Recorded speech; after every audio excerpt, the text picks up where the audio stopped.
Acara temukangan para pengurus Laskar Merah Putih Indonesia atau LMPI Jawa Barat berlangsung di Gedung Sabilulungan Kabupaten Bandung.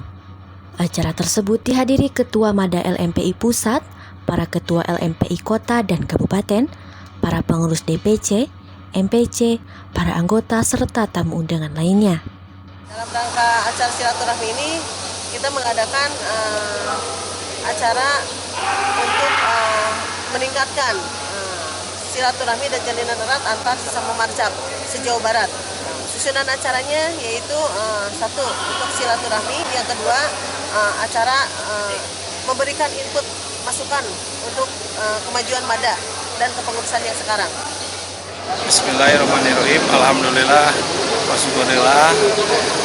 Hari ini saya mengadakan acara temu kangen LMPI Mada Jabar, ketemu kangen marcap dan marcap kota dan kabupaten se-Jawa Barat, yang dihadiri oleh Bapak Ketua kita Mada Jabar, Bapak Hendra Niklas, dan para pengurus Mada Jabar. Dalam acara tersebut juga diserahkan secara simbolis kepada perwakilan dari NTT yang kena musibah. Kami ucapkan terima kasih. Semoga LMPI Brigade 3 Jawa Barat lebih maju, lebih solid, merdeka. LMPI Brigade 3 ini harapan depan ya, kita pengen lebih sinergi lah, lebih kompak, bisa bermitra sama TNI Polri, ya, menjaga kesatuan NKRI ya gitu. Kami ini kan penggerakan Pak. Kami pengen bergabung seluruh masyarakat supaya kita bisa sinergi masyarakat ini, tidak terjadi seperti kemarin ya. Kita ribut sama ormas sama tentara, kita enggak. TNI Polri itu adalah membina kita gitu loh Pak.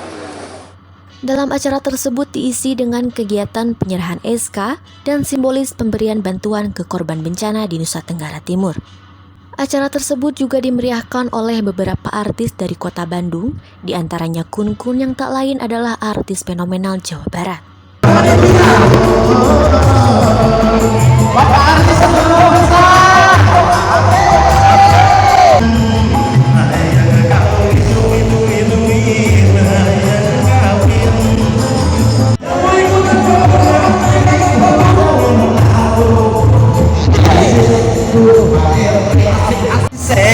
Jakarta mana Jakarta, Indramayu Bogor.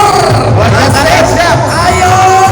Kita di anggota LMPI untuk liburan sana silaturahmi aja di Bangun NKRI. Siapnya kita hilang ke depan harapan Bangun ya sadayana di LMPI. Mudah-mudahan sing aya kejayaan, sing mencapai cita-citana, oke sing dina perjuangan semangatnya. Atur pesan. Wassalam. Dari Gedung Sabilulungan Kabupaten Bandung, Agus BR mengabarkan.